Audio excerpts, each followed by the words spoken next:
اس میں یہ چیز، اس کے روح لہو میں یہ چیز شامل ہی نہیں ہوتی کہ وہ کسی کو نقصان کر سکے۔ دوسری بات یہ کہ جو آج کل صورتحال پاکستان کی بن رہی ہے، اس میں ایسی صورتحال میں سازشوں کا ہونا بے حد مین پوائنٹ جو ہے اس کو کنسیڈر کرنا پڑے گا، اور اس میں لوگ ہمارے استعمال ہو رہے ہیں، ہمارے لوگ اس میں استعمال ہو رہے ہیں۔ اب وہ اگر کوئی قادیانی ہے جیسے شاہد بھائی کہہ رہے ہیں، تو اس کا ایک اپنا مقصد ہے بتانے کا کہ اس ملک میں سٹیبلٹی نہیں ہے۔ اگر وہ استعمال ہوا ہے اور اس نے یہ حرکت کی ہے، تو پھر اس کا مطلب ہے کہ اس کا صرف کاز کچھ اور تھا، یہ بھی نہیں تھا جو ہم لوگ سوچ رہے ہیں۔ اینی وے دوسری طرف آپ کا پوائنٹ بھی ٹھیک ہے کہ اس چیز کو سوچے بغیر کہ وہ ایکس وائی زیڈ ہو واز دیٹ، ہمیں سب کو اس چیز میں کٹہرے ملانا پڑے گا۔ اب سوال یہاں پر یہ ہوتا ہے کہ ہمارا کٹہرا وہ ہے جہاں پر انصاف نام کی کوئی چیز نہیں ہے اس وقت، جو سٹیبلٹی آپ دیکھ رہے ہیں، جو ہمارے ساتھ اس وقت سلوک ہو رہا ہے بحیثیت ایک عام پاکستانی، اور جو ہمارے ایک لیڈر کے ساتھ سلوک ہو رہا ہے، وہ ساری کہانی آپ کے سامنے ہے۔ کس کی سزا، کس کو سزا، کیسی سزا، یہ آپ مجھے ثابت کر دیں کہ دے دیں گے سزا، کوئی سزا نہیں ہوگی۔ بے نظیر کا قاتل آج تک پکڑا نہیں گیا آپ لوگوں سے۔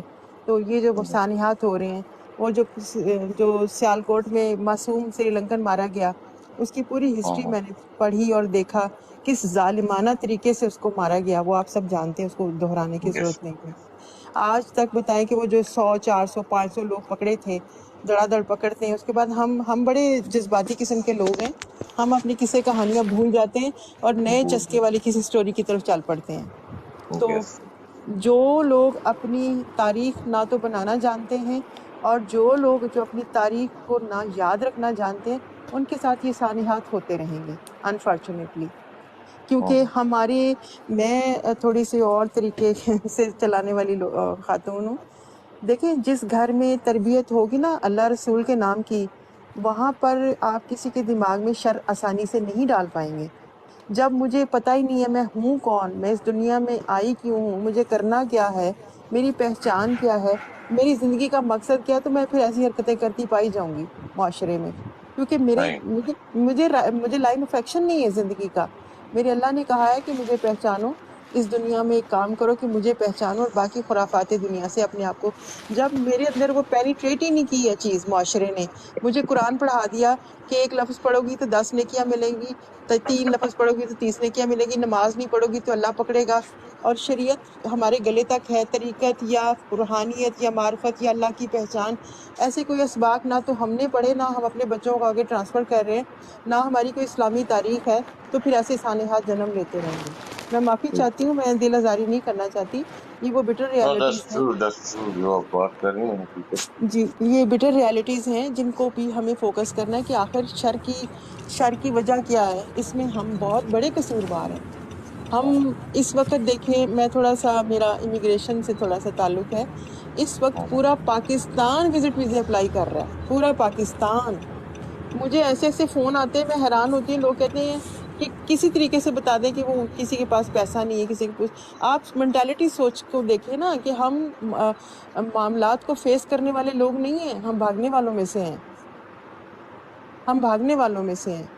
ہم 40-50 لاکھ روپیہ کسی ایجنٹ کو تو پکڑا دیں گے کہ مجھے باہر پہنچا دو، اس 40-50 لاکھ کا میں نہیں یہ سوچوں گی کہ میں پاکستان میں بیٹھ کے کوئی چھوٹا موٹا کام شروع کر کے 2 لوگوں کو روزگار بھی دوں اور اپنے کام کو بھی چلاؤں، اپنا گھر بھی چلاؤں۔ نہیں، میں بھاگنے والوں میں سے ہوں، میں شارٹ کٹ ڈھونڈنے والے میں سے ہوں۔ تو یہ جو سوفیسٹیکیٹڈ باتیں ہو رہی ہیں نا یہاں پہ، یہ ان معاشروں کو، ان تہذیبوں کو زیب دیتی ہیں جہاں پر قانون کی عمل ہوتا ہے۔ لا قانونیت جہاں پر ہوتی ہے، وہاں پر ایسے سانحات ہوتے رہیں گے۔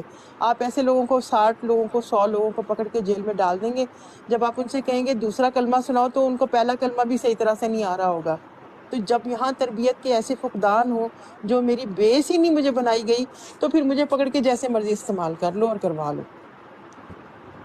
زبردست، ساری جی، حقیقت آپ نے بیان السلام کی۔ علیکم جزاک ورحمۃ اللہ اللہ خیر، السلام وبرکاتہ۔ علیکم جی۔ جزاک اللہ۔ وعلیکم وعلیکم السلام۔ السلام شاہ صاحب۔ جی میں یہ میں نے ایک نا ہیلو جزاکاللہ خیر۔ اچھا جی ابھی جو ہے نا ابھی سارے تھوڑا سا میوٹ لگا مفتی رہے ہیں صاحب کو کیونکہ بولنے مفتی دیں، صاحب خاموش ہو نے جائیں جی سب۔ پاکستان اور پاکستان کے پلیز رہنے میوٹ والوں لگا ہیلو لیں، مفتی صاحب بات کرنا چاہتے ہیں صحیح پلیز۔ یہ حقیقت بیان میں نے کرتے ہیں۔ یہ جمیل صاحب سے ایک چھوٹا سا سوال کرنا ہے۔ اور چالو دوڑ میرے سے، تو نے کیا تو روز گرو ہے۔ بدتمیزی نہیں، بدتمیزی نہیں جمیل صاحب، شاہد بھائی میں بدتمیزی نہیں۔ اجازت چاہوں روچے گی، آپ صاحب لوگ گپ ایک شپ کیجئے، سیکنڈ میرا ایک سنیں جی براڈ کا سنیں، انتظار ہو رہا ہے۔ میری اچھا صاحبہ سسٹر کے لیے آپ آیا ہوں۔ تھوڑی دیر کے لیے نیچے چلی جائیں، تھوڑی جی جی دیر کے لیے بالکل آپ ٹھیک، نے جی چلیں میں ٹھیک بھی ہے، نیچے چلا جاتا یہاں ہوں۔ پہ جی ٹھیک، نہیں میں نے یہاں پہ سوال تھوڑا کرنا سا ہے، ایک نا چھوٹا سا ماحول سوال جی جی ہے۔ گرم ٹھیک ہے، ہونے اسی والا لیے ہے۔ مفتی میں بھی آپ سے اجازت چاہ رہی تھی کہ میں جاؤں، آپ لوگوں کی اپنی محفل اچھے طریقے سے ہونی چاہیے۔ السلام علیکم۔ Thank you so much, thank you. جی وعلیکم مفتی السلام۔ سوال یہ ہے کہ ہمیں مرزا صاحب کی کتابیں پڑھنی چاہیے کہ نہیں؟ ہوئے ہوئے ہوئے میں اگے مفتی صاحب آپ سنائیاں نے نا اینو سنائیاں نے اینو آپ جو ہیں سب سے پہلے احمد رضا خان بریلوی کی کتابیں پڑھیں۔ جی جی میں نے پڑھی ہوئی ہیں ساری۔ تو آپ بتائیں کہ آپ جو ہیں غوث پاک کے کتے ہیں؟ نہیں آپ سوال کا جواب تو دے دیں کہ نہ دیکھیں میرے مرزا کو جو صاحب کی میں نے کتابیں تیرا ہمیں قرضہ پڑھنی۔ دینا، تو میرے سوالوں کا جواب دے کہ تو غوث پاک کا کتا ہے۔ احمد اچھا رضا خان تو بریلوی نے اگر کہا کہ دیکھیں اگر میں ایسی باتیں کریں گے پھر میں احمد رضا ملفوظات خان کھول لوں گا، بریلوی ملفوظات کے اندر کہتا لکھا ہوا ہے کہ اصل احمدی جو ہوتا ہے وہ کتی کا بچہ ہوتا ہے۔ اے اللہ آ گئی بھائی لائن تے۔ بھائی اصل آپ کے اصل میں ملفوظات میں پہ لکھا ہوا ہے۔ کرنا انجی پھر جواب لیا نا۔ احمد رضا خان بریلوی کہتا ہے کہ سارے بریلوی کتے بھائی ہیں، دیکھو اس کا میرے مطلب ہے کہ پاس کسی یہاں کے پہ بچے ہیں۔ لائبریری میں یہ کتاب رکھی ہوئی ہے، میں ابھی کھول کے آن کیمرہ